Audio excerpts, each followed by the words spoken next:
Hey guys, what's up? Scottish Duck here, once again. Right, another collection update for you. Is it sad that these have become like my favourite videos to do on this channel? I don't know, I just love turning on the camera and being like, hey guys, look how much money I spent! And shit like that for games that I didn't even really play that much by the looks of it, but whatever.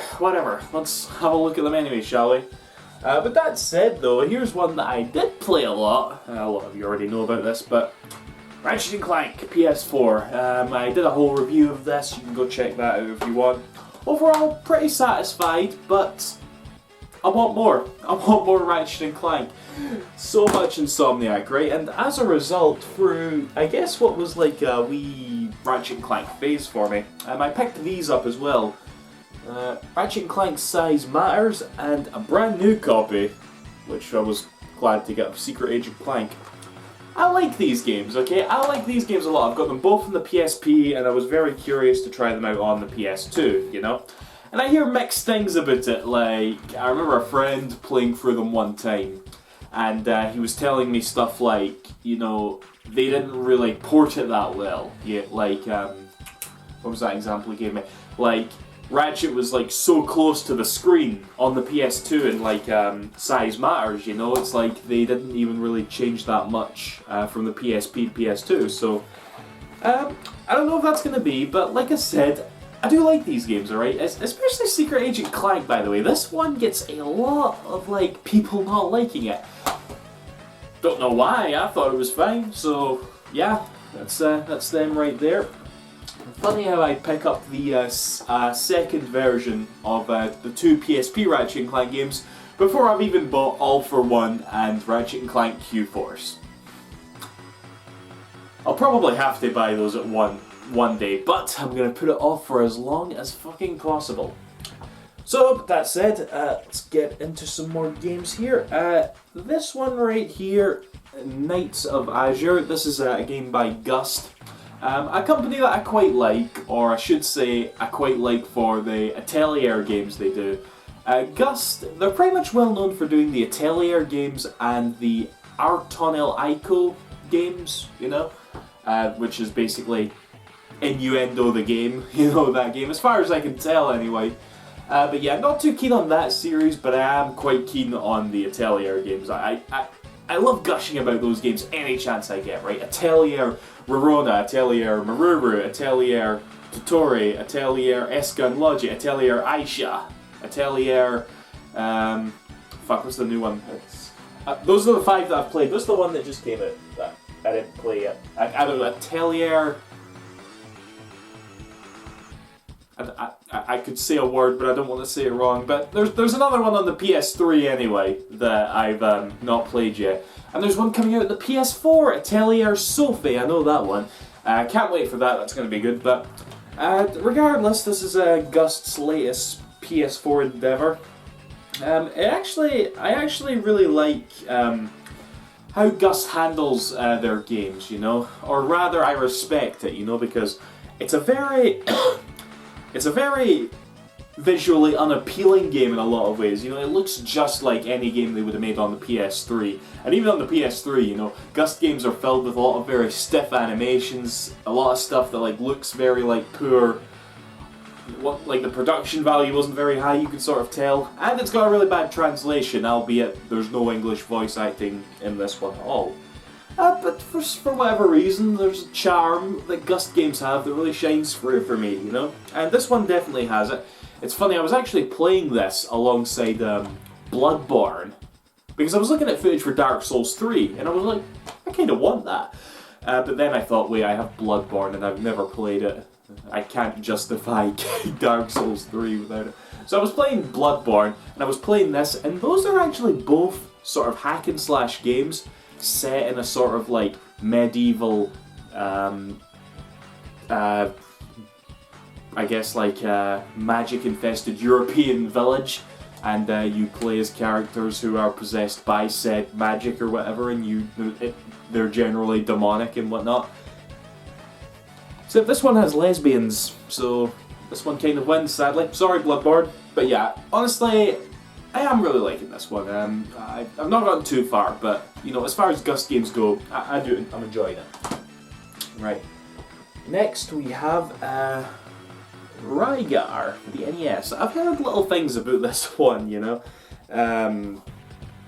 over the years. I literally just saw this in like the shop, and I was just like, I've heard about Rygar. Fuck, and it was an alright price, so I was like, fuck it, let's buy it. And that's pretty much all I got to say. Is this, you know what, I'm going to make an assumption here. Is this that game about the guy with a shield that was remade for the PS2 and later ported to the Wii? Because I recall a game like that, where he's got a shield that he can, like, fling about and shit. Is that what this game is? I better look that up later.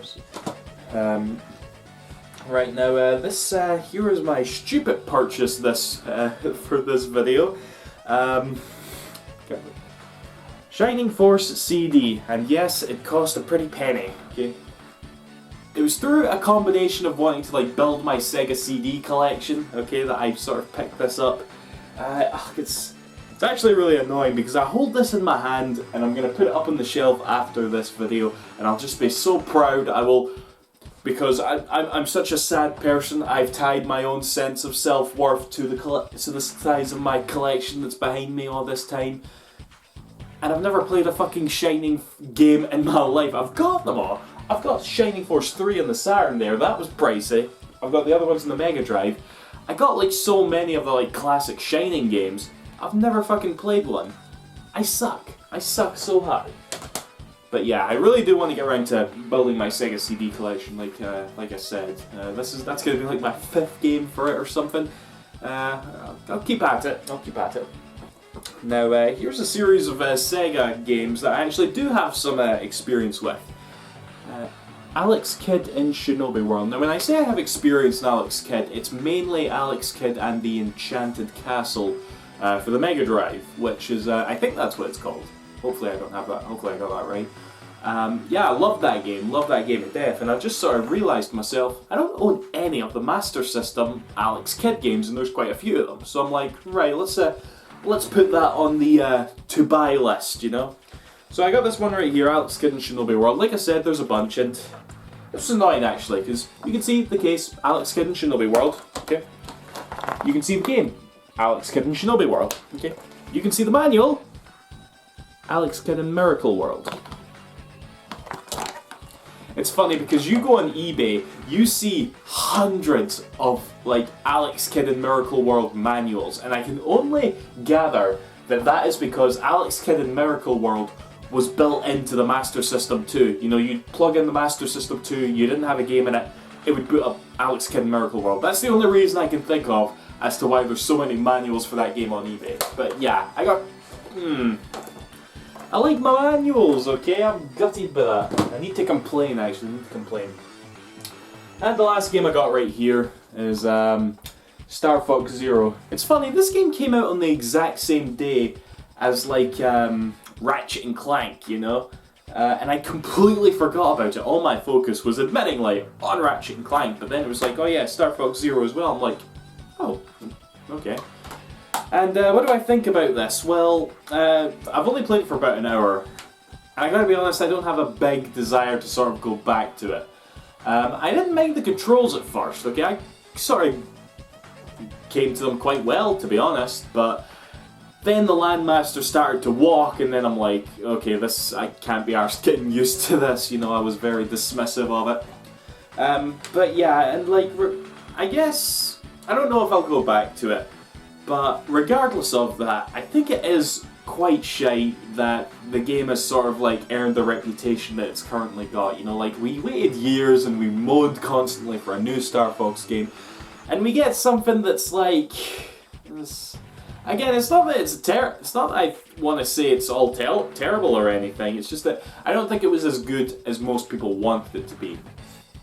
To the point where, you know what would make things better, at least in terms of like showing that Nintendo is caring, at least, okay? Nintendo, honest to God, right, I know you won't do this, but release a patch so that you can play this game without the motion control. Seriously, just do that, you know? Like, I'm sure it won't work because the majority of the game is built around it, but fuck it, do it anyway, because that's all people are wanting to moan about, so might as well show you care somehow. But yeah, I didn't get the version that had Star Fox Guard with it. Because I've actually had this pre-ordered since like E3 2000 and... what was it? Yeah, it was 2014, fuck. Because I remember that was when it was technically announced, and it's been in development all this time by Platinum Games of all people too. So I should love this, but yeah, it just turned into a bit of a mess sadly, so yeah, that's that. So yeah, there we have it, another collection update in the bag. See you after guys, thanks for watching, bye bye.